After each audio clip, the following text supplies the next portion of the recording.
이번 패널 토론에서는 국제정치 전문가인 김지훈 박사님께서 사회를 맡아서 진행을 해주실 예정이고요. 이번 토론에는 김준형 국립외교원장님과 외교부 차관 출신이신 국민의힘 조태용 의원, 그리고 전재성 서울대학교 정치외교학부 교수님과 함께 진행을 하겠습니다. 달라진 미국, 달라진 질서, 한국의 선택은? 이라는 주제 토론입니다. 그러면 김지훈 박사님께 마이크 넘겨드리겠습니다. 부탁드립니다. 네, 안녕하십니까. 김지윤입니다. 2020년 미국 대통령 선거가 끝났습니다. 트럼프 대통령이 아직 승복을 하진 않았습니다만 정권 인수인계 과정에 무사히 들어간 것으로 보이고요. 그래서 1월 20일 새로 취임하게 될 바이든 행정부에 우리가 좀 준비를 해야 될 시기가 돌아왔습니다. 코로나19 재난 속에서 바이든 행정부가 할 일이 굉장히 많아 보입니다. 특히 외교 전문가로서 거의 36년 동안 의회에 있었고 또 부통령으로서도 자리를 했었기 때문에 아마도 거의 모든 외교 정책에서 바이든 당선인의 손길이 닿지 않을까라는 생각을 좀 해볼 수밖에 없는데요. 그렇다면 트럼프 행정부와 바이든 행정부의 외교안보 정책은 어떻게 근본적으로 달라질 것이고 또 한국 정부는 여기에 어떻게 대응을 해야 될 것인지 오늘 전문가들 모시고 이야기 나눠보겠습니다. 네, 함께 해주실 분들 먼저 소개를 좀 해드리겠습니다. 먼저 김준형 국립외교원장 나오셨습니다. 한동대학교 국제지역학과 교수를 역임하시고 계시고요. 현재는 국립외교원장으로 재직 중이시죠. 한미관계 그리고 미국 외교정책의 전문가시고요. 또 최근에는 코로나19 미국 대선 그 이후의 세계라는 책을 펴낸 바 있습니다. 네, 그 옆에는 조태영 국민의힘 국회의원 함께하고 계십니다. 원래 오랜 기간 동안 대한민국 외교부 외교관을 하셨죠. 국미국장을 거치시고요. 누구나 가장 탐낸다는 자리라고 할 수가 있겠죠.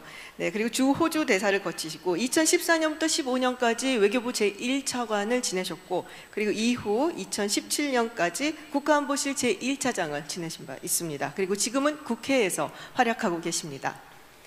그리고 전재성 서울대학교 정치외교학부 교수 소개해드립니다. 현재 동아시아연구원 국제관계연구센터 소장을 맡고 계시고요. 또 외교부 국방부 통일부의 자문위원으로 활발하게 활동 중이십니다. 최근에는 정부가 국제정치 이론, 불완전 주권국가들의 국제정치라는 책을 출간하신 바 있습니다. 가장 적절한 시기에 최고의 전문가들을 모신 것 같습니다. 저희가 시간이 많지 않기 때문에 바로 토론으로 들어가 보도록 하겠습니다. 네, 바이든 행정부가 들어서게 됩니다. 많은 사람들이 트럼프 행정부와는 상당히 다른 모습을 하게 될 것이다 라고 이야기를 하고 있는데요. 어떤 면에서 가장 다를 것이라고 보시는지, 그리고 이것이 중국 그리고 더 나아가서는 북한에게는 어떤 의미를 갖는 것인지 그 부분부터 먼저 짚고 이야기를 나눠볼까 합니다. 김준형 원장님. 네, 먼저 이런 자리에 불러주셔서 감사합니다. 그 바이든 당선자가 당선 수락선언을 할 때 굉장히 재밌는 표현을 했습니다. 그 전에 이미 미국은 다시 세계를 이끌어야 된다, 미국의 리더십 얘기를 했고요. 그것과 연관이 되는 굉장히 중요한 단어를 썼는데요. 그 인플렉션 포인트라는 말을 했습니다. 그게 이제 우리도 자주 쓰는 변곡점이라는 얘기하고 가장 아마 어울릴 텐데요.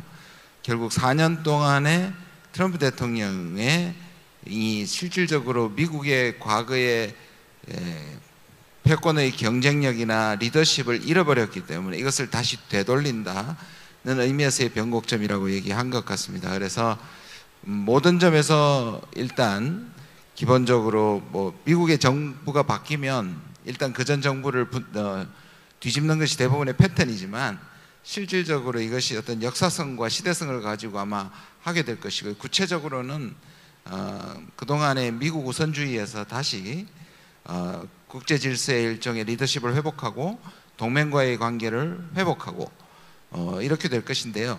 그럼에도 불구하고 지금 조금 전에 주펑 교수님의 얘기처럼 미국 국내 대중 여론 악화와 그리고 이 구조적으로 미중 사이에 파워 변동이 있는 차원에서 대중국 정책은 굉장히 강하게 될 것이라고, 여전히 똑같이 일관적으로 강할 것이라고 보입니다.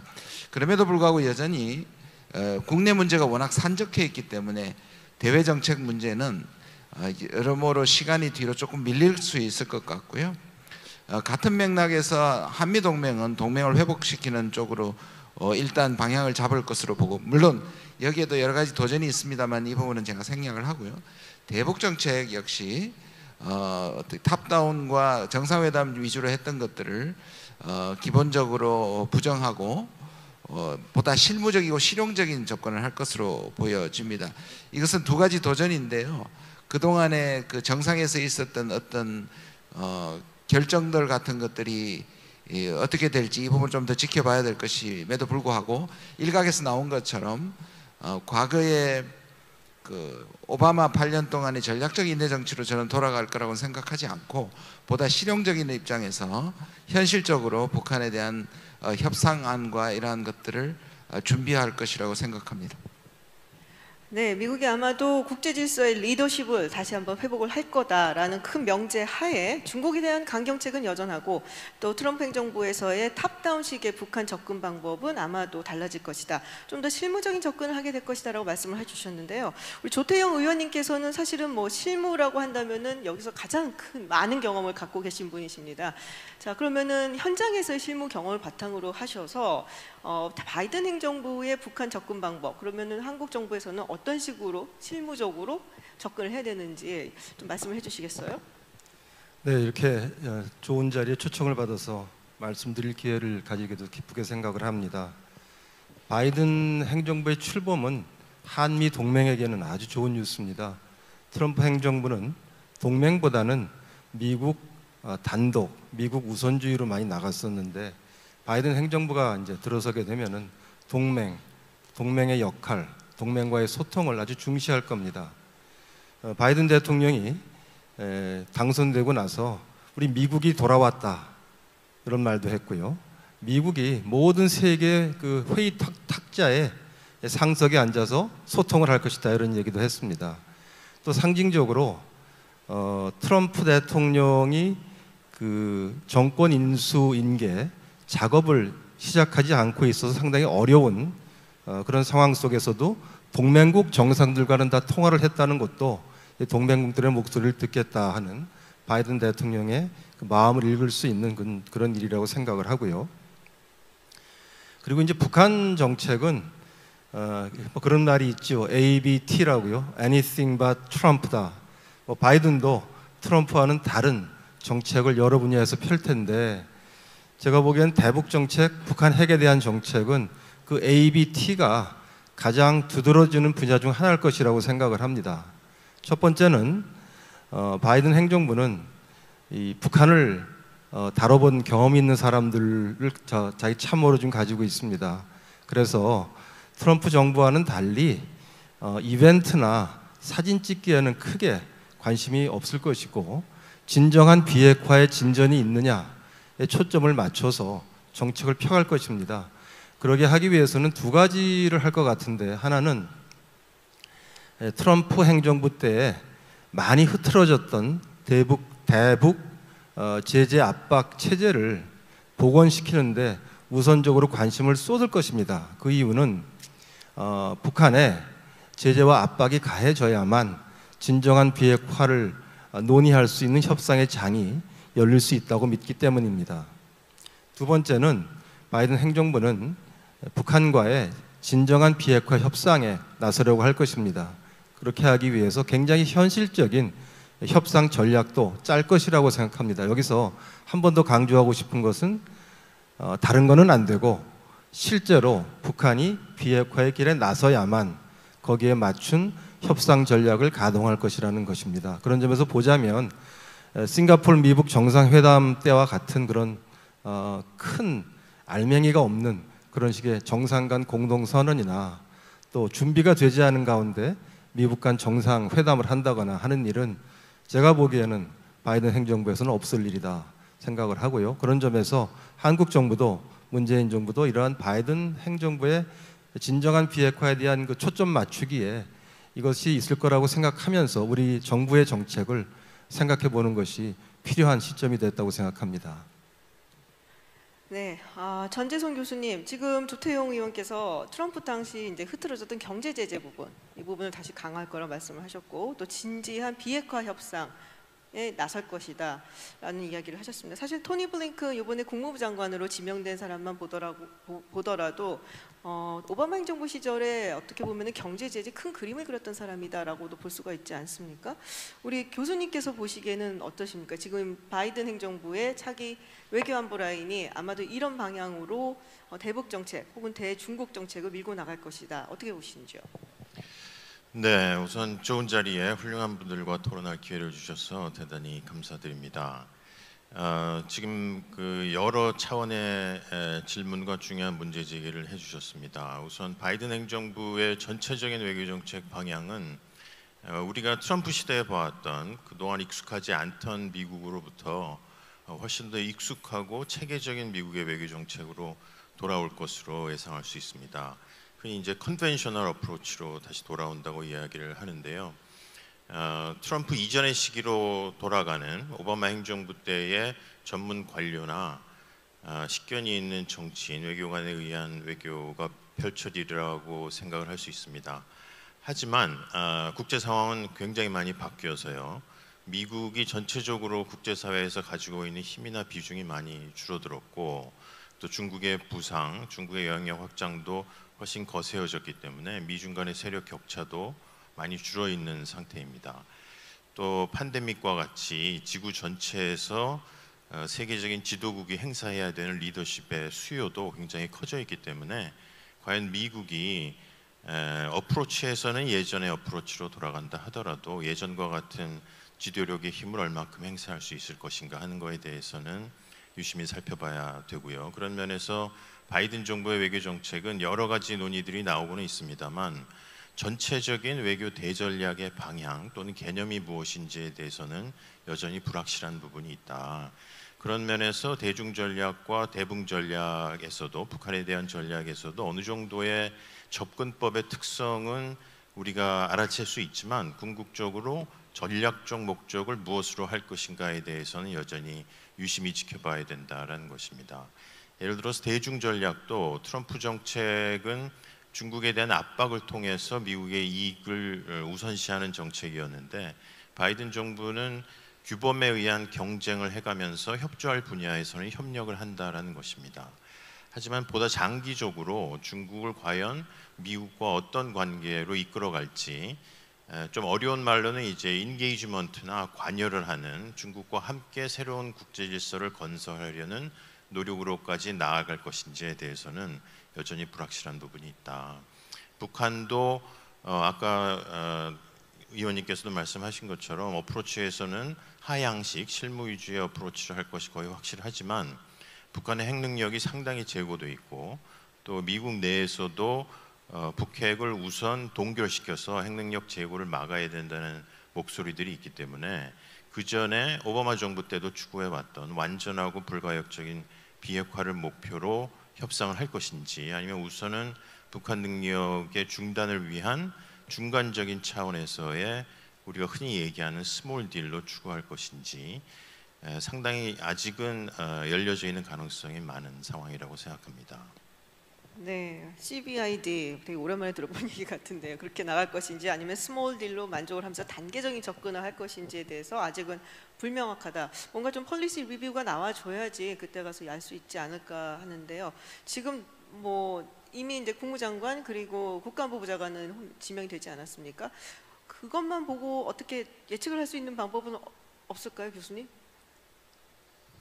뭐 예를 들어서 중국 정책 같은 경우는 블링켄 국무장관 지명자의 경우는 중국과의 경쟁이 불가피하지만 동맹과 다자주의에 기초한 힘의 우위에서는 중국을 관여할 여지가 있다. 따라서 무조건 중국과 경쟁 또는 파국으로 이르는 대결 양상으로 가지는 않겠다라는 이야기를 하고는 있습니다. 또 그 밖에 민주당 인사들도 흔히 이 파국으로 가지 않는 경쟁 또는 규범에 기초한 경쟁이라는 이야기를 하고 있기 때문에 우리로서는 조금 더 예측 가능한 경쟁 양상인데 문제는 규범에 기초한 경쟁에 우리가 동참하게 되면 그만큼 책임과 장기적인 노력이 훨씬 더 중요한 그런 상황이고요.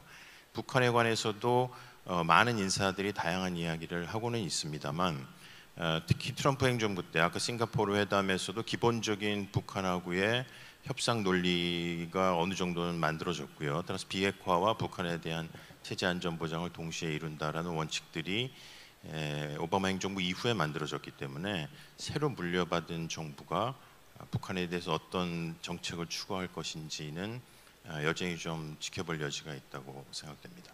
네, 많은 분들이 말씀을 하시는 게 이 바이든 행정부는 한 가지는 명확하다. 즉 동맹 관계를 회복을 시켜서 함께 뭐 중국을 압박을 하든 아니면은 미국의 리더십을 발휘하는 모습을 보여주겠다라고 이야기를 하고 있는데요. 이 동맹 관계를 중요시하고 그리고 이미 많이 떠올랐지만 중국에 대한 압박 기조를 유지를 한다고 했을 때 아무리 뭐 블링컨이 유럽을 중시한다고 하더라도 결국에는 인도퍼시픽으로 돌아올 수밖에 없는 것이 아닌가라는 생각이 좀 듭니다. 문재인 대통령과의 첫 통화에서 한국이 인도태평양의 핵심 국가가 되어줬으면 좋겠다는 발언을 했고 물론 이제 청와대는 확대 해석을 경계를 했습니다만 대체로 그렇게 얘기를 들으면 우리가 알지 않습니까? 함께 특히 한국, 미국, 일본의 어떤 연합을 통해서 중국을 압박하자는 내용으로 들리는데요. 네, 한국 정부는 어떤 태도를 취해야 되는 것인지 뭐 솔직히 말씀드려서 트럼프 행정부 때는 이것에 대해서 굉장한 압박이 직접적으로 오지는 않았었거든요. 아주 뭐 정권 말기까지 가지 전에는 이제는 상황이 좀 달라진 것 같은데요. 이 부분에 대해서는 어떻게 생각하시는지 좀 듣고 싶습니다. 네, 이번엔 조태용 의원님께서 먼저 말씀해 주시겠어요? 이제 바이든 행정부의 중국에 대한 태도, 정책에 대한 지금 이제 주제인 것 같습니다. 우리 전 교수님 말씀하신 것처럼 바이든 행정부의 중국에 대한 태도는 제가 보기엔 좀 더 체계적일 것 같아요. 트럼프 행정부 때는 트럼프 1인 외교적인 성격이 강해서 외교의 즉흥성이 많이 나왔습니다. 그래서 엄청난 관세 압박을 가했다가 갑자기 또 중국하고 거래를 해서 합의를 해서 뭐 미국산 농산물을 2년 동안 2천억 불을 수입을 하면 관세를 유예하겠다든지 이런 식의 이제 예측할 수 없는 도저히 동맹국들이나 파트너 국가들이 쫓아갈 수가 없는 미국 혼자 가는 그런 길이었다면 아마 바이든 행정부에서는 이런 일들을 할 때 동맹국들의 의견을 들어가면서 할 겁니다. 그래서 즉흥적이 아니고 체계적인 그런 외교가 될 것이고 그 다음에 대결 구도 자체는 중국의 정책이 변하지 않으면 계속 대결적 구도가 되긴 되겠지만 또 협력을 할 수 있는 부분도 찾을 것이라고 생각합니다. 조금 더 구체적인 얘기를 해보면 저는 이렇게 생각을 하는데요. 중국의 입장에서는 바이든 행정부가 들어오면 뭐 어차피 대결적 국면은 계속 가지만 대만 카드는 쓰지 않았으면 좋겠다고 생각할 것 같아요. 바이든 행정부가 들어오게 되면은 신장 위구르나 홍콩, 자치구의 민주주의 인권 문제는 분명히 중요한 문제로 대두가 됩니다. 민주당이라고 하는 당의 기본적인 대외 정책 방향상 민주주의와 인권 문제가 대두될 수밖에 없어요. 중국도 각오하고 있을 겁니다. 다만 트럼프가 행정부의 말기에 있었던 미중 수교 이후에 처음으로 미국의 장관이 대만을 방문하고 미 국무부의 차관이 대만을 방문하는 아마 이것이 중국으로 봐서는 가장 위협을 느낄 수 있는 그런 미국의 정책 전환인데 이 부분에 있어서는 바이든 행정부가 조금 더 중국의 입장을 고려해서 하나의 중국 원칙을 좀 지켜주기를 굉장히 원할 거라고 생각합니다. 어떻게 생각하면은 트럼프 행정부에서 썼던 대만 카드가 바이든 행정부가 대중국 정책을 펴는 데 있어서 유용한 외교적인 도구로서 활용될 여지도 있다고 생각하고요. 대한민국이 어떻게 대응할 거냐 하는 거는 트럼프 정부가 있을 때도 제가 이런 말씀을 드렸습니다. 우리가 큰 강대국 두 나라 사이에서 어느 편을 들어야 되느냐라는 그런 게임이 되면은 결국 제로섬 게임밖에 안 됩니다. 우리가 미국 편을 들면 중국이 불만이고 중국 편을 들면 미국이 불만이고 그렇게 해서는 안 되고 우리 스스로의 입장과 원칙과 일관성이 있어야 된다. 그럼 뭐냐? 대한민국은 어느 나라보다도 무역 의존도가 높은 그런 나라이기 때문에 국제 무역 규범 그리고 더 넓게 말해서 국제 규범을 지켜야 된다. 그것이 대한민국의 안보와 번영의 밑거름이다. 따라서 아무리 미국이라고 하더라도 국제 규범을 깡그리 무시하는 그런 조치를 하면서 대한민국 보고 동참해달라고 하면 저는 단호히 거절해야 된다고 생각합니다. 그리고 중국에 대해서도 마찬가지입니다. 그런데 바이든 행정부는 제가 보기에는 트럼프 행정부보다 훨씬 더 국제 규범을 의식하고 국제 규범을 따르면서 중국과의 경쟁을 해나갈 것이기 때문에 이제 우리는 사실은 전략적 모호성이나 침묵보다는 우리의 그 원칙과 일관성이 있는 그 입장을 내놓고 이것이 대한민국이 취한 입장이다. 대한민국의 입장에 대해서 미중 양국이 또 예측 가능성을 높이는 그런 식의 전략을 펴가는 것이 결과적으로는 미중 두 나라 사이에 미중 두 나라와의 그 불필요한 마찰을 줄이는 방법도 들 수 있다 이렇게 생각을 합니다. 네, 짧게 하나 질문 드릴게요. 바이든 행정부가 대만 카드를 쓸 것 같으신가요? 제가 보기에는 하나의 중국 원칙 쪽으로 좀 더 돌아가지 않을까 싶습니다. 이 대만 카드를 쓴다고 하는 거는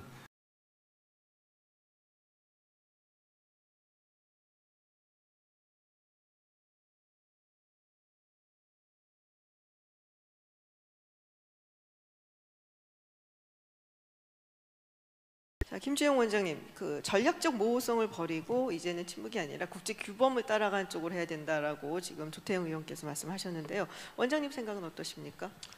예, 우리가 보통 한국, 미국을 나왔을 때 한미 관계에서 3대 이슈가 있죠. 그러니까 미중 관계, 그다음에 동맹, 그리고 북한입니다. 지금까지 이제 바이든 대통령이 됐을 때 미중은 같을 것이다, same. 그리고 동맹은 바이든 정부가 나을 것이다. 그러니까 변화가 있는데 더 나은 상황으로 갈 것이라고 볼 것이고, 북한은 변화가 있는데 나빠질 것이다 라고 하는 게 대체적인 거였습니다. 근데 저는 이 세 가지 다 플러스 마이너스 다 존재한다고 생각을 합니다. 예를 들자면 저는 미중 관계에 아까 저는 신냉전이라는 주펑 교수와는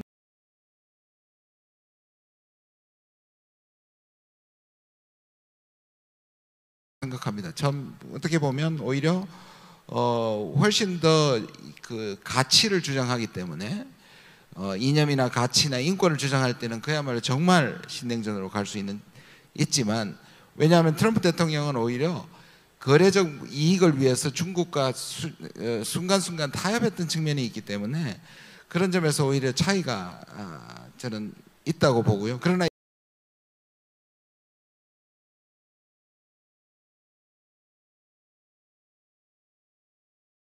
그야말로 더 큰 개연성을 가지게 되는 부분이 있고요. 동맹은 더 나아질 수도 있지만 아까 말씀하신 것처럼 오히려 일관되게 중국을 봉쇄하는 안보 전략과 자유세계의 어떤 동맹을 요구하게 되면 이게 우리한테는 상당히 또 장기적으로 중장기적으로 부담이 될 수 있다고 생각을 하고요.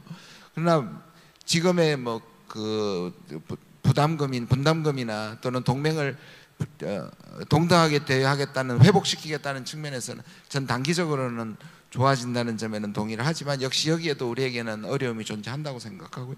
북한도 마찬가지입니다. 북한도 저는 아까 말씀하신 부분 중에 최근에 제가 이제 연락을 이렇게 받은 기자분들한테 블링컨의 임명이 강경파의 임명이라는 부분을 좀 조심스럽게 써주셨으면 좋겠다고 제가 오히려 얘기를 했습니다. 그렇게 보면 사실상 미국에 나오는 모든 사람은 대북 강경파인 것이고, 또 블링컨의 과거 발언은 야당으로서의 트럼프 대통령의 정책에 반대하는 데 있어서 굉장히 강경하게 얘기할 수 있다는 걸 감안해야 된다면, 오히려 이란과의 핵협상을 했던 소위 말하는 실무적 협상이라면 아까 우리 전 교수님 말씀하신 것처럼 중간 단계나 스몰 딜 또는 미디엄 딜이 저는 가능하다고 보기 때문에 이 부분을 좀 더 실용적으로 봐줬으면 좋겠고요. 그러니까 본 질문이었던 그 우리는 어떻게 해야 되는 문제인데, 저는 조태영 의원님의 말씀에 전적으로 동의를 합니다. 큰 원칙이라도 원칙을 계속 반복적으로 선제적으로 발휘를 해야 되고, 그런데 이것이 지금 바이든 정부가 그쪽으로 가겠다는 것과 저는 일치하기 때문에 상당히 유효하리라고 봅니다. 자유무역이라든지 민주주의라든지 인권 같은 것은 중국을 자극하지 않는 범위 내에서 포괄적인 원칙으로 발휘를 하고, 이것이 미국과만 되는 것이 아니라 사실 유럽이나 이런 국가들과 연대를 하게 되면 이것이 중국을 타겟팅하는 것이 안 되는 동시에 미국이 생각하는 대중국 라인에서 빠져나오면서도 우리가 일종의 역할을 할 수 있는 부분에 있어서는 상당히 필요한 부분이라고 생각합니다. 네, 인권 문제에 있어서 뭐 유럽 국가들과 함께 뭐 연대를 한다면 이런 말씀을 하셨는데 왠지 묻어간다면이라고도 살짝 들리는 듯 하는데요. 만약에 북한 인권에 대해서 언급을 하게 되는 경우는 어떡할까요? 저는 북한 인권 늘 제가 주장합니다만은 당연히 지적을 해야 되고요. 이제 문제는 뭐냐면 우리가 입구와 출구가 있을 때 입구에 너무 많은 것들을 갖다 놓으면 출발이 안 된다는 것이 제 생각이고, 이 문제가 완결될 때까지 남북 문제나 비핵화 문제가 완결되기 직전까지 반드시 이 문제는 저는 강조점의 차이라고 생각합니다. 뭐냐면 처음부터 아예 얘기를 하지 말라는 얘기가 아니고 이것 역시 포괄적으로 지적을 해야 되고, 저는 다자적으로 이 양자적으로 북한을 압박하기보다는 다자적으로 인권 문제를 저는 제기해야 된다고 하는데, 그것이 너무 전제 조건이 되거나 입구에 놨을 때는 이 자체가 흘러가지 않는다는 면에서 좀 실효적으로 사용할 필요가 있다고 생각합니다. 네, 자 대중국 안보 내지는 이제 경제 협력을 분명히 이제 영내에서 요구를 할 것 같은데, 그렇다면 우리가 또 한일 관계를 떼놓고 생각하기는 어렵지 않습니까? 지금 트럼프 행정부에서는 사실 한일 관계가 나빠졌을 때에도 뭐 크게 개입을 한다든지 뭐 중재를 한다든지 하는 모습은 별로 없었습니다. 바이든 행정부가 들어오게 된다면은 상당히 좀 다른 모습을 보이지 않겠냐라는 생각이 드는데요. 전재선 교수님, 바이든 행정부가 한일 관계 복원을 위해서 중재에 나서거나 개입에 나설 가능성이 있다고 보시는지, 그렇다면은 한국 정부는 어떻게 대응을 할 거라고 보시는지, 혹은 어떻게 대응을 해야 한다고 보시는지 궁금합니다. 네, 굉장히 중요한 문제신데요. 전체적인 기준은 미국 정부가 미국의 동맹국들 간의 협력도 굉장히 중시하기 때문에 우리가 바퀴살 체제라고 얘기하는데, 중심뿐만 아니라 이 바퀴살들 간의 협력도 전체적인 동아시아 전략에서는 매우 중요하다. 근데 미국은 이제 전통적으로 그 동맹국들 간에 발생하는 주권 사항이나 또는 편들기에 관련된 이슈에서는 중립적인 입장을 지켰기 때문에 기본적인 측면에서는 미국의 동맹국들이 또는 미국과 함께 해야 될 전략적 목적을 강조하는 역할을 할 것이다, 그렇게 생각합니다. 그런 면에서 뭐 개입이라든지 하는 용어보다는 동맹국들 간의 협력을 촉구하는 형태의 다양한 외교적인 노력을 할 것이라고 생각이 되고요.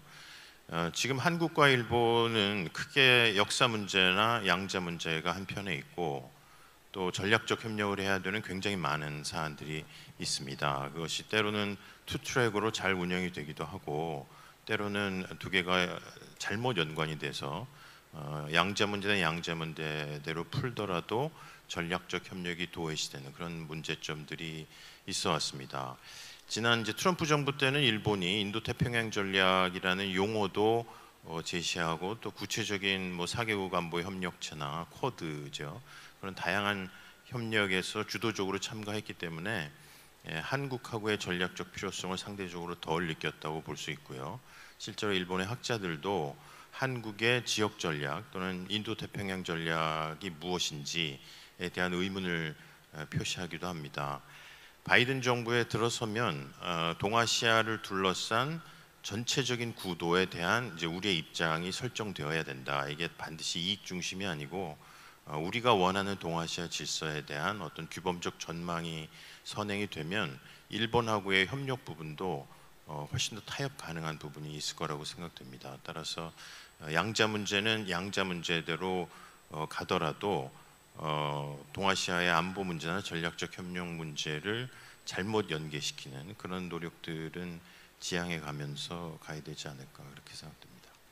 큰 틀에서 한미일 간의 협력 관계는 뭐 긴밀하게 유지를 하되, 또 양자 간의 문제가 그걸 해치는 방향으로 움직이지 않도록 잘 조율을 해야 된다라는 말씀을 하셨는데요. 최근에 사실 신임 일본 대사도 임명을 했고요. 그리고 여러 가지로 조금 다른 태도를 보이는 것이 아닌가라는 생각이 좀 들기는 합니다. 정부 측에서 약간 손을 내미는 듯한 제스처도 있어 보이는데, 교수님 보시기에는 어떠신지? 교수님 또 일본을 많이 또 하시니까요. 뭐 정부의 의도를 정확하게 파악할 수 있지는 김준영 원장님께 여쭤볼 거거든요. 그러신가요? 네. 아니, 전재 교수님 한 말씀 해주시고요. 우선은 여러 가지 이슈가 있는 것 같아요. 내년 이제 이번 정부 1년밖에 남지 않았기 때문에 특히 그 북한의 비핵화 협상이 굉장히 중요한 이슈로 남아 있고요. 그러려면은 일본을 포함한 주변국들의 협력이 필요하기 때문에 한일 관계 개선도 우리 정부의 최우선 관심사에도 중요한 도움이 될 거라고 생각이 되고, 또 미국하고의 협력에서도 아까 김 박사님 말씀처럼 한미일 협력이 강조될 것이기 때문에 그런 면에서도 선제적인 조치를 취하는 게 한미 관계 강화를 위해서도 우리한테 유리하다고 생각이 되고요. 그러기에는 좀 멀었지만 이제 중국의 영향력 확대에 대한 동아시아 내의 다양한 담론들, 한국이 반드시 한미일만 할 필요는 물론 없습니다. 다양한 다자주의나 또는 중국하고의 대화도 중요한데, 그 고리 속에서 한일이 중국이나 동아시아 질서에 대한 논의가 상당히 약화되었었기 때문에 장기적으로 보는 그런 것을 되살린다는 점에서, 또 미국도 그것을 상당히 독려할 거라는 점에서 그것의 초석이 될 수도 있는 조치가 되었으면 하는 바람입니다. 네, 김주영 원장이 선제적인 조치였다고 보시나요? 저도 그 내부적인 주도하는 거기에 속해 있지 않기 때문에 네, 이런 거는 있는 것 같습니다. 그러니까 사실상 한국 측 정부의 한일 관계의 문제점은 일단 나와서 얘기하자는 것이 기본적인 입장이었음에도 불구하고 일본은 위안부나 강제 노동에 대한 선제적인 한국의 인정 또는 그것에 대해서 직설적으로 표현하면 굴복이죠. 그것이 전제되지 않은 상황에서는 만나지 않겠다는 굉장히 강경한 자세였기 때문에 사실상 뭔가 터놓고 얘기하고 싶어도 방법이 없었던 측면이 좀 있거든요. 그런데 말씀하신 것처럼 바이든 정부는 분명히 이 부분에 대해서 한일 관계가 중요하기 때문에 동맹지수를 회복하는 것 중에 네트워킹의 한일 관계는 굉장히 중요하기 때문에 저는 방치했던 트럼프 정부와는 달리 개입을 할 거라고 봅니다. 근데 이 개입이라기보다는 중재겠죠. 중재를 할 거라고 본다면 거기에 대해서 기본적으로 우리 지금까지는 일단 어떤 안이라도 만나서 얘기하자는 게 우리의 입장이었기 때문에 보다 적극적으로 나가는 쪽은 우리인 것이고, 그것은 같은 맥락으로 본다면 특별히 다른 움직임은 저는 아니라고 생각합니다. 네, 대략적으로 선제적으로 조치를 한 것이라고 동의를 하신 것 같은데, 조태영 의원님.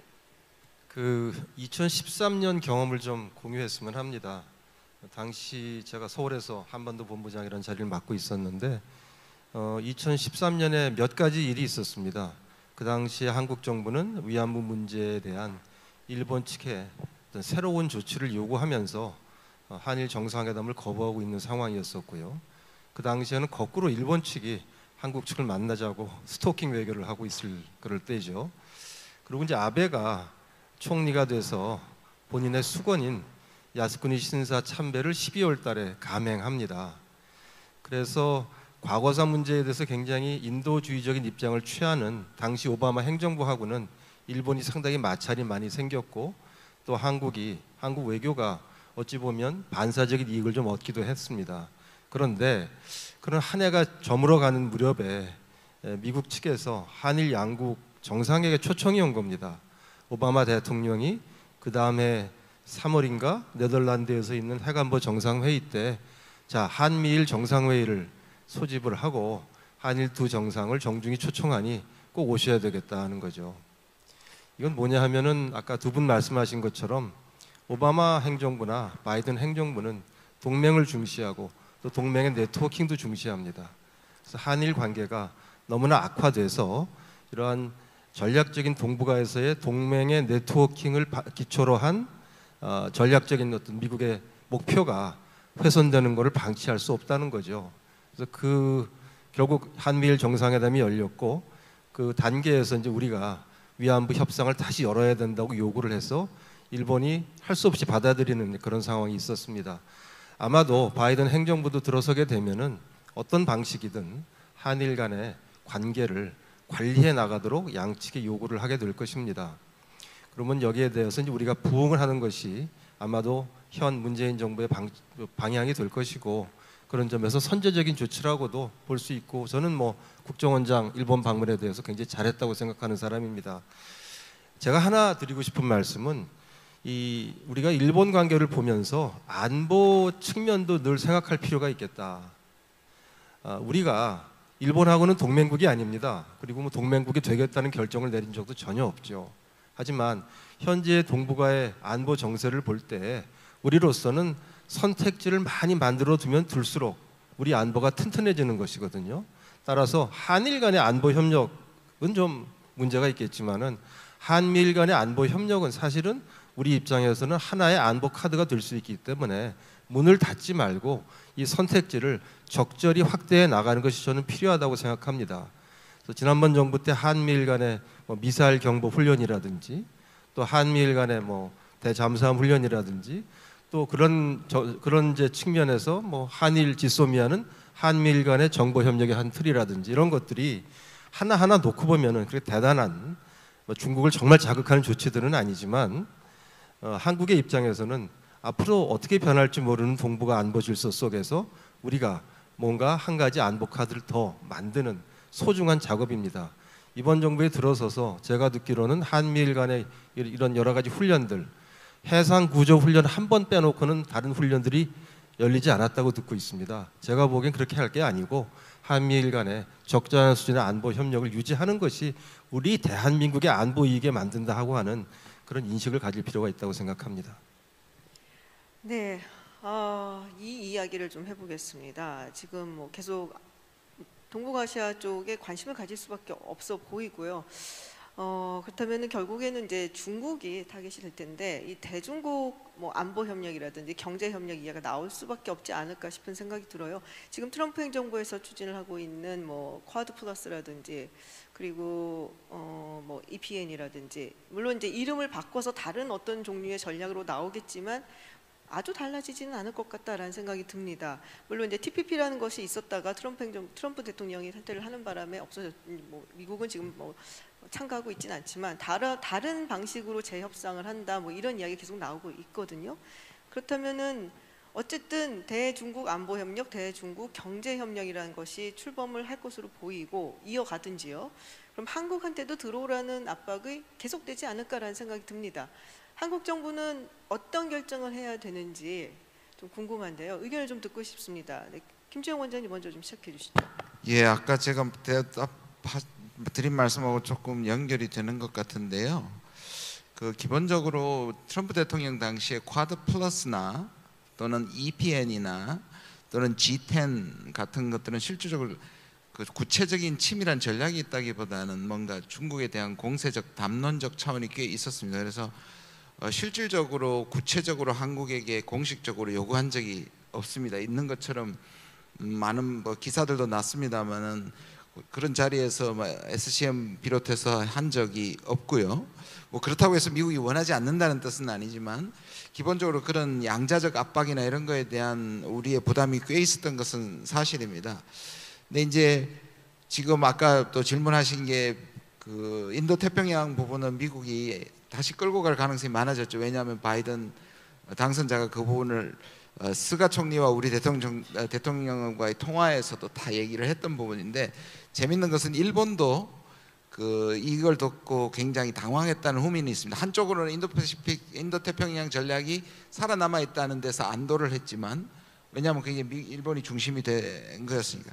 반대쪽에서는 free and open이라는 전제 조건이 붙어 있는 것이 일본은 굉장히 중요합니다. 우리만 그런 게 아니라 일본도 이 자체가 중국을 견제하는 거에 대해서 봉쇄망이 되는 거에 대한 상당한 부담이 있다는 점에서 오히려 이 프리 앤 오픈이라는 것이 빠진 거에 대한 당황함, 혹시 이게 의도적인 거에 대한 인가에 대한 의문을 이제 가졌다는 얘기가 있습니다. 이 말은 왜 이 말씀을 드리냐면 쿼드 플러스에서 베트남, 뉴질랜드나 베트남 특히 그 다음에 지금 쿼드에서 인도, 그 다음에 지금 인도태평양에서 일본도 이것이 확실하게 대중 견제로 가는 것에 대한 부담은 가지고 있기 때문에 그리고 기본적으로 바이든 행정부는 신냉전으로 가는 게 아니라 중국이 약속을 룰을 지키는 중국으로 만들겠다는 것이 바이든 정부의 목표이기 때문에 이런 것들에 한국에서 편을 가르는 방식으로 한국을 몰아붙일 가능성은 저는 상대적으로 훨씬 적다고 생각합니다.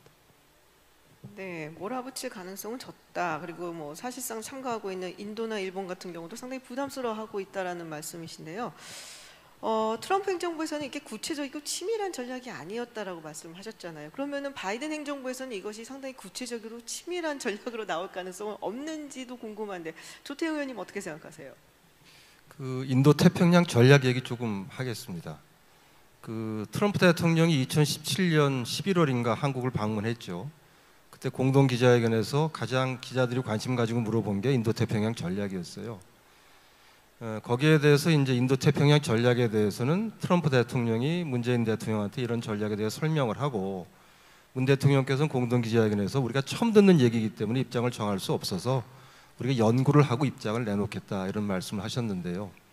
저는 어느 분이 그렇게 조언을 했는지 모르지만 썩 좋은 외교는 아니었다고 생각합니다. 인도 태평양 전략 지금도 회원국 없습니다. 인도 태평양 전략에 참가하고 있는 나라도 없어요.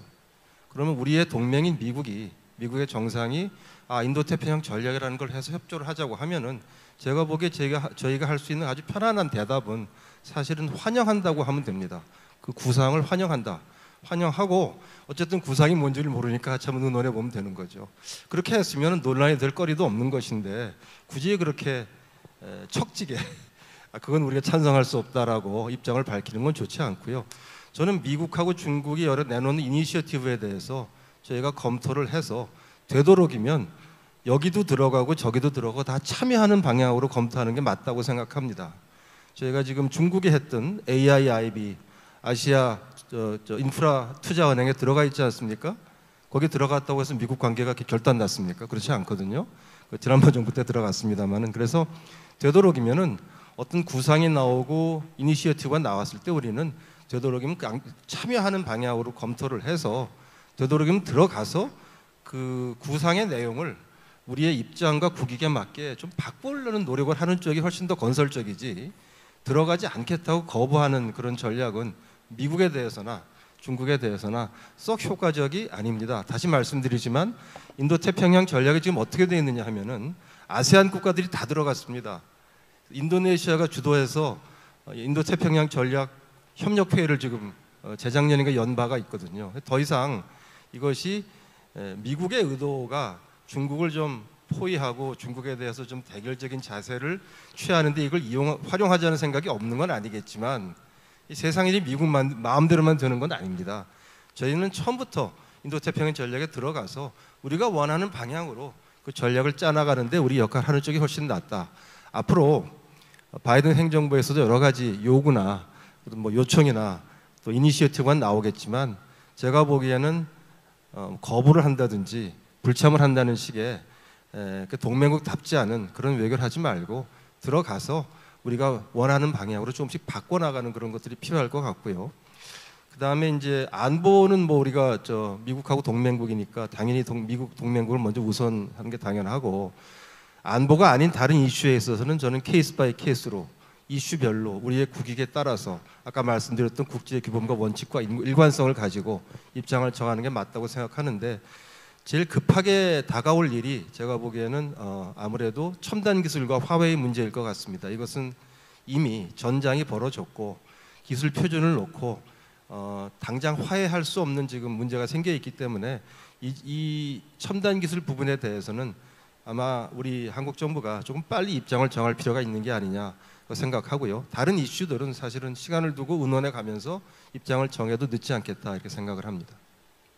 네, 요구한다는 어떤 글쎄요 동맹이라고 할 수 있고요. 어떤 인도 태평양 전략이든 이런 것에는 들어갈 수 있는 것들은 거의 다 들어가는 것이 맞다라는 말씀하셨고 저희가 얼마 전에 RCEP도 함께 했었죠.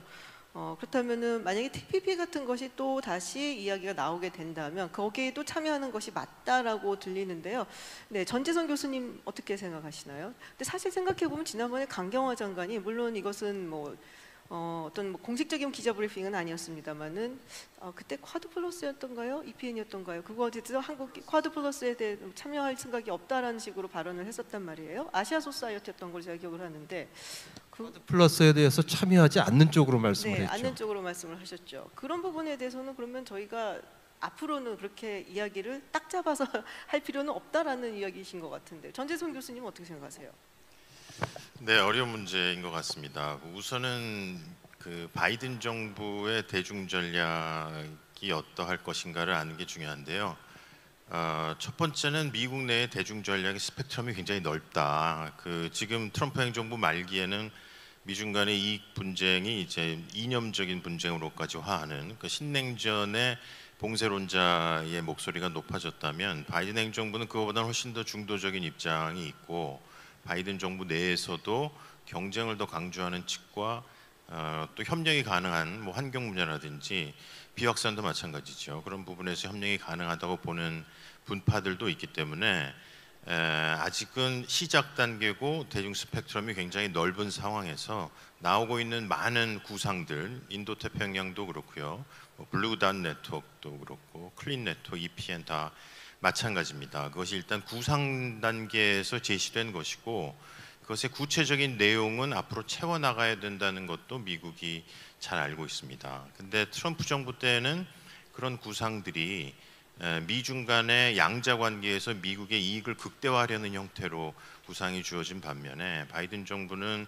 우리가 희망컨대는 그것이 강대국 간 이익 경쟁이 아니고 동아시아 질서 또는 세계 질서를 위한 규범 경쟁의 모습을 띠겠다고 얘기하고 있기 때문에, 그 규범에 입각한 규범은 여러 가지가 있습니다. 그래서 자유무역도 있고 분쟁의 평화적 해결도 있고, 다양한 분쟁에 기초한 공동체를 만든다고 한다면 한국이 거기에 가입할 거냐 말 거냐라는 식의 담론이 아니고, 한국이 이제 세계 10위의 민주화를 이룬 국가이기 때문에 D10과 같은 민주주의 세계 협의체 얘기도 나오고 있습니다. 그럴 때 한국이 우리 K 방역도 자랑스러운 자산으로 얘기하고 있습니다만, 세계 질서를 구성하는 부분에서도 미국이 여전히 확신하지 못하는 대중 전략 또는 동아시아에 대한 정확한 지식을 더 아무래도 많이 갖고 있는 한국의 노력으로 미국의 구상을 채워나갈 부분이 굉장히 많이 있다.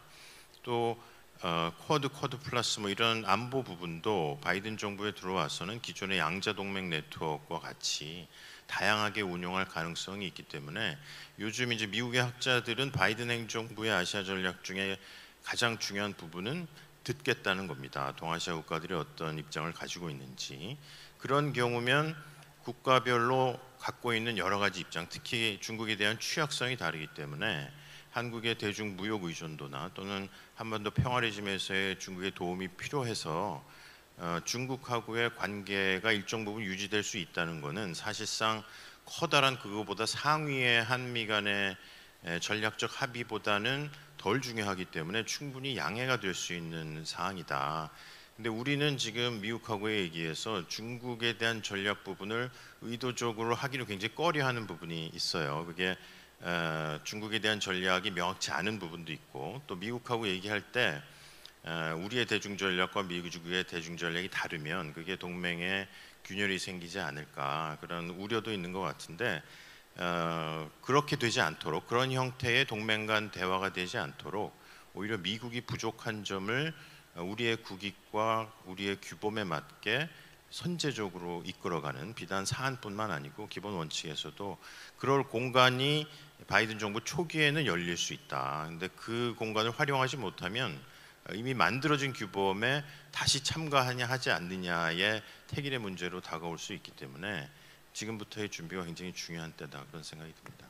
네, 바이든 행정부 출범 초기에 우리가 좀 움직일 수 있는 공간이 열릴 수 있다라고 말씀을 해주셨는데요. 사실 다들 또 이야기하는 게, 이게 워낙 미국 국내적으로 상당히 어렵기 때문에 외교 정책 측에는 신경을 많이 못 쓸 가능성이 좀 있다라고도 얘기를 하고 있거든요. 그런 면에서 봤을 때는 좀 한국에 도움이 되는 거라고 봐야 될까요? 아니면은 오히려 불리하다고 봐야 되는 걸까요? 말씀처럼 굉장히 중요한 시기이고요. 지금 중국은 14차 5개년 계획이라고 해서 이제 미국을 압도할 수 있는 그 2049년 중국의 꿈을 향한 굉장히 중요한 단계고, 미국도 코로나나 미중 경쟁에서 국력이 급격히 지금 하락되어 있기 때문에 국력을 향상시키지 않으면 안 되는, 앞으로 향후 5년간이 사실 앞으로의 20-30년의 중요한 시기이다. 특히 아까 조 의원님 말씀처럼 사태를 완전히 바꿀 수 있는 일종의 게임 체인저라고 할 수 있는 신기술을 둘러싼 경쟁이 그런 면에서 앞으로의 몇 년간이 미중에게도 매우 중요하고, 미국은 중산층 회복이나 뭐 소위 이제 Build Back Better 이런 말과 같이 미국 국력 재건 전략이죠. 그것 동맹국들의 도움이 필요하기 때문에 대중관계에서의 국면을 유지하고 그 와중에서 미국이라서 어떻게 보면 미국이 동맹의 도움을 굉장히 필요로 하는 시기이기 때문에 동맹국이 굉장히 중요하고요. 따라서 자잘한 이 그 갈등보다는 긴 관점에서의 이해와 합의가 굉장히 필요하다. 따라서 우리가 바이든 정부가 초기에 고민하는 것들을 얼마나 충분히 공감할 수 있느냐 중요하다고 생각됩니다. 네, 조태영 의원님 아까 그 기술 이야기를 말씀을 하시면서 첨단 기술 말씀을 하시면서 화웨이 이야기를 하셨. 뭐 물론 이제 정부가 바뀌기는 합니다만은 트럼프 행정부에서는 거의 동맹국에서 화웨이를 내쫓았다시피 하는 전략을 구사하고 있었는데 것이라고 보시는지, 그렇다면 한국에도 분명히 압박이 가해질 텐데요. 한국은 그럼 어떤 스탠스를 취해야 된다고 생각하십니까? 이 첨단 기술의 표준 문제 그리고 글로벌 공급망을 재구성하는 문제에 대해서는 바이든 행정부에서도 트럼프 행정부 때와 같은 그러한 같은 방향의 정책이 나올 거라고 생각을 합니다. 이 부분이 사실은 우리가 상당히 선택이 어렵지만 이미 어떻게 생각하면은 우리 삼성전자나 SK와 같은 1, 2위 반도체 생산업체들이 이미 선택을 내린 부분이기도 합니다. 기술 표준 없이 우리가 반도체 생산에 수출할 수 없기 때문에 이 부분은 사실은 뭐 어찌 보면 선택이 자명한 그런 부분인데, 여기 이제 지금 문재인 정부는 정부로서는 입장이 없다. 각계 기업이 알아서 할 일이라는 게 이제 입장인데, 그거보다는 조금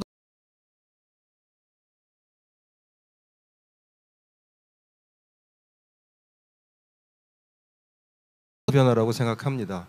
아마 기후 변화가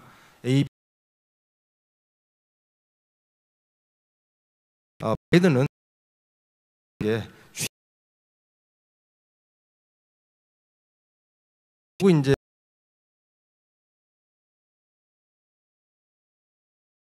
모든 선진국들이 다 2050년 탄소 중립 선언을 하고 있고, 우리나라도 문재인 대통령이 얼마 전에 국회에 와서 그 선언을 했는데, 문제는 그 선언이 과연 현실성이 있느냐 하는 것이죠. 연말까지 우리가 2050년 탄소 중립을 달성할 수 있는 구체적인 행동 계획을 내도록 돼 있는데, 제가 이 전문 분야는 아닙니다만은 얘기를 들어보면 현재의 문재인 정부의 탈원전 정책을 수정하지 않고 탈원전 정책을 그냥 가지고 나가면서 2050년 탄소 중립을 달성할 수 있는 현실적인 가능성은 거의 없다라고 하는 것이 많은 전문가들의 이야기인 것 같습니다. 얼마 전에 반기문 총장이 지금 이끌고 있는 기후변화 정부 회의가 있지 않습니까? 그 문재인 대통령의 이제 요청을 받아서 만들어진 미세먼지에 관한 기후변화 환경회의인데, 거기서 낸 보고서를 보더라도 2050년 탄소 중립을 달성하려면 신재생 에너지의 비중이 사실은 전력 발전 에너지의 85%를 차지한다, 이렇게 가정을 해야 겨우겨우 맞출 수 있다고 하는데, 신재생 에너지를 우리가 생산하는 전력에 필요한 에너지에 85%를 맞춘다고 하는 것은 제가 보기에 현실성이 없다는 것이죠. 그래서 차제에 어떤 정책에 대해서 3년 반쯤 지나면 사실 재검토해보고 그것이 좋은 정책이 따져보는 것은 절대로 제가 보기엔 잘못된 일이 아닙니다.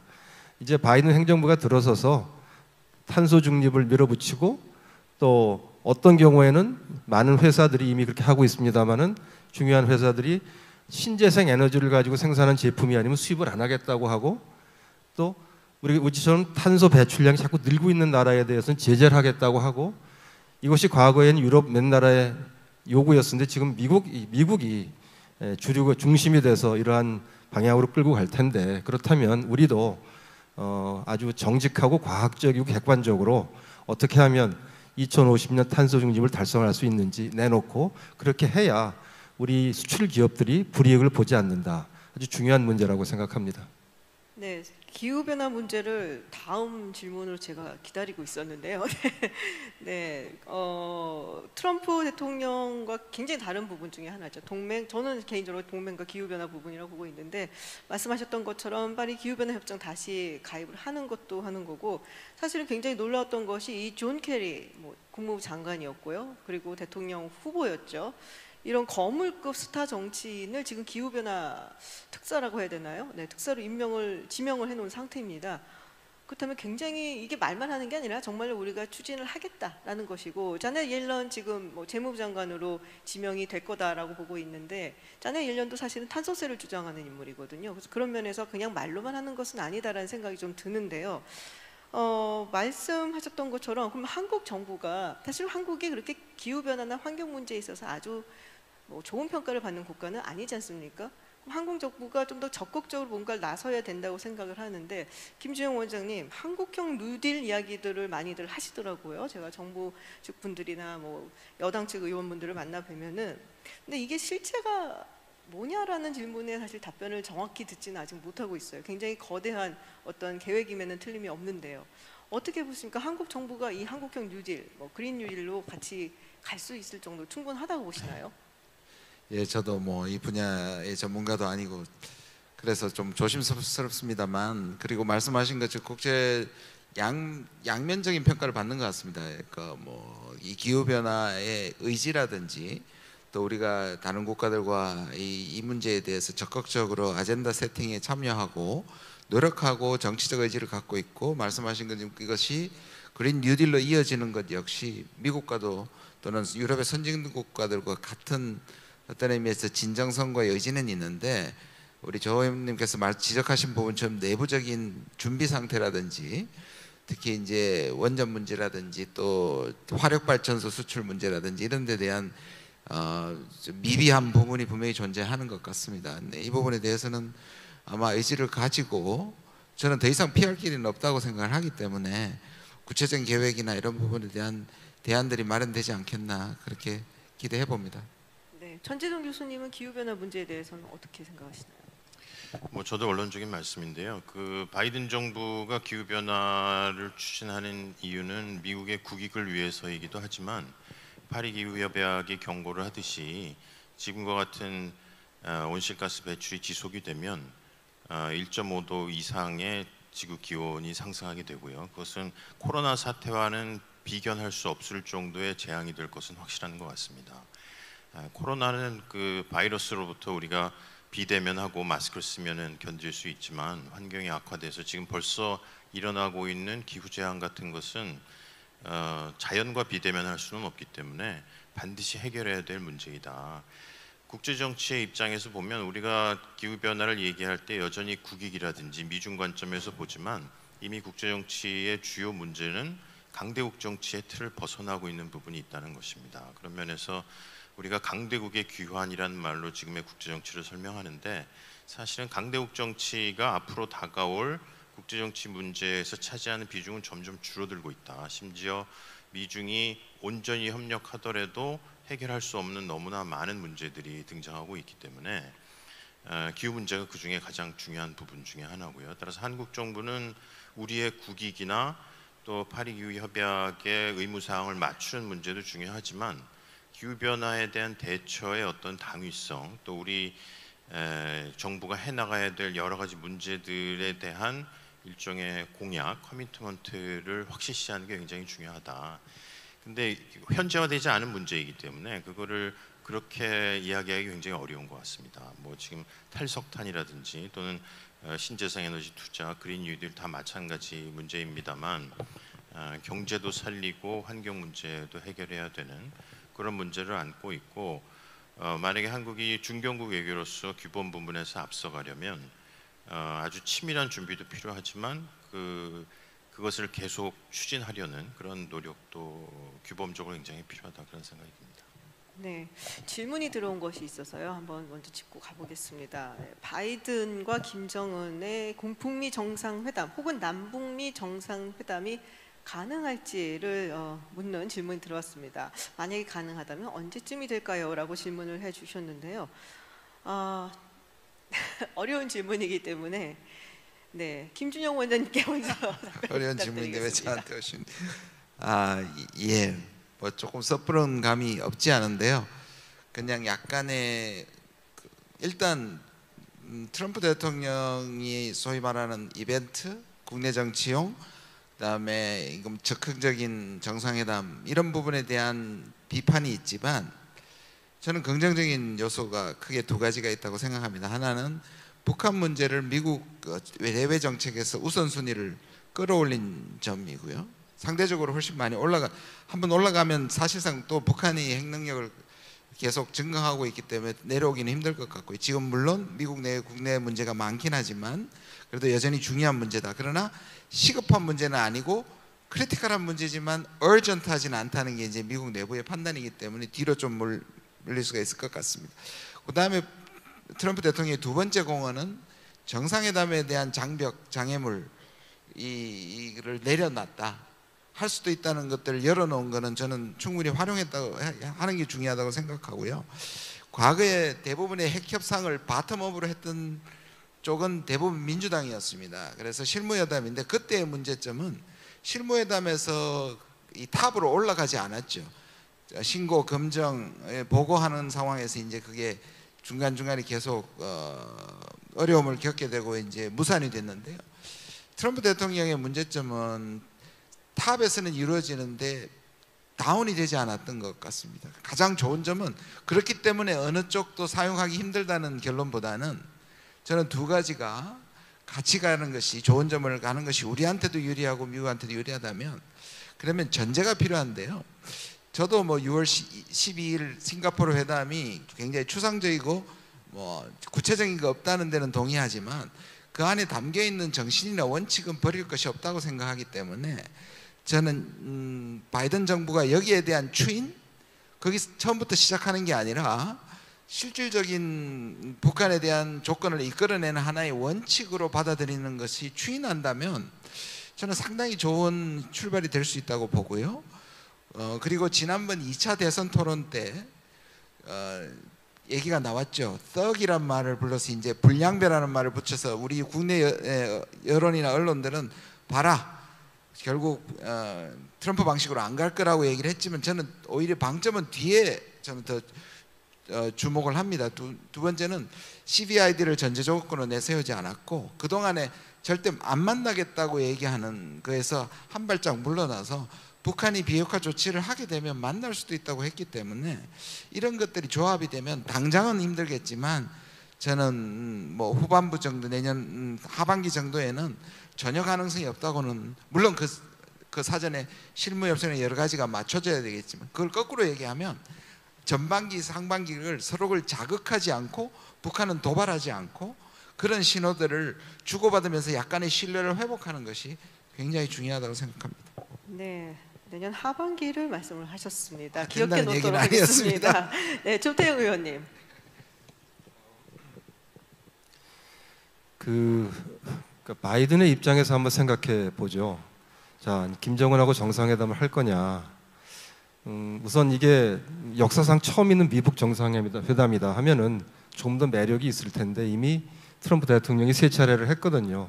그런 점에서 보면은 그냥 만나는 그 자체를 가지고는 바이든이 내세울 게 없겠죠. 그러면 뭐를 성과로 내세워야 될 것이냐? 정치적으로 보십시다. 그러면 작년 2월 달에 하노이에서 미국 간에 서로 요구를 했고 주고받았던 그 안이 아마 기준이 될 거예요. 그러니까 바이든이 상원의 다수를 차지할 공화당 또 상원의 오케이를 못 받으면 장관 하나 임명할 수 없는 것이 미국의 헌법 프로세스인데 공화당의 공격을 피하기 위해서는 하노이에서 북한이 내놨던 것보다는 조금 더 나은 성과가 나올 수 있다고 해야 정치적으로 가능하지 않겠느냐 생각하면 이것은 언제의 문제라기보다는 비핵화 협상이 얼마만큼 진전되느냐의 문제, 그 조건에 기반한 정상회담이 아닌가 이렇게 생각을 합니다. 1분만. 예. 네, 지금 아까 저 그거 취소하고 싶으신가 봐요. 아니 네. 아닙니다. 아니 저 굉장히 중요한 부분을 지적을 하셔서 저는 하노이의 리패키지가 필요하다고 주장하는 사람입니다. 지금 방금 말씀하신 것처럼 그게 사실상의 중간 단계였고 뭐 단계론이었다면 말씀하신 것처럼 근데 그때 실패하긴 했지만 그걸 그대로 가져오기에는 좀 부담이 있고 저는 부족하다고 생각합니다. 근데 그게 가능성이 있는 게 전개 동결 정도가 북한에서 내놓는다면 그게 불가능하지 않은 게 2018년 1월 신년사에서 김정은의 연설에 동결의 의지를 밝힌 적이 있습니다. 그렇다면 그 동결을 지금 현 위협을 줄여야 된다는 것이 바이든 정부의 거의 컨센서스이기 때문에요. 그걸 보태고 반대편의 북한 역시 영변은 폐기하고 동결을 약속하는 거고요. 미국 쪽에서는 제재 일부 그게 몇 개가 될지 모르겠는데 제재 일부 해제와 그 다음에 북한이 요구하는 일종의 불가침 선언이라든지 또는 수교 협상의 시작이라든지 또는 약속이라든지를 리패키지하면 네네. 저는 가능하다고 생각합니다. 알겠습니다. 막판에 이렇게 불이 붙으시면은 조태영 의원님 전혀 불이 짧게. 붙는 게 아니고요. 근데 지금 우리 김 원장님 말씀하신 내용들에 대해서 저도 협상하면서 다뤄봤던 부분들이고 그 일리 있는 부분들이 많이 있습니다. 제가 동의하는데 하나가 빠져 있어요. 이게 뭐냐 하면 이 동결 그러면 사실 강경 보수 분들 중에서 동결이라는 말 자체에 아주 알레르기적인 반응을 보이시는 분들이 있습니다.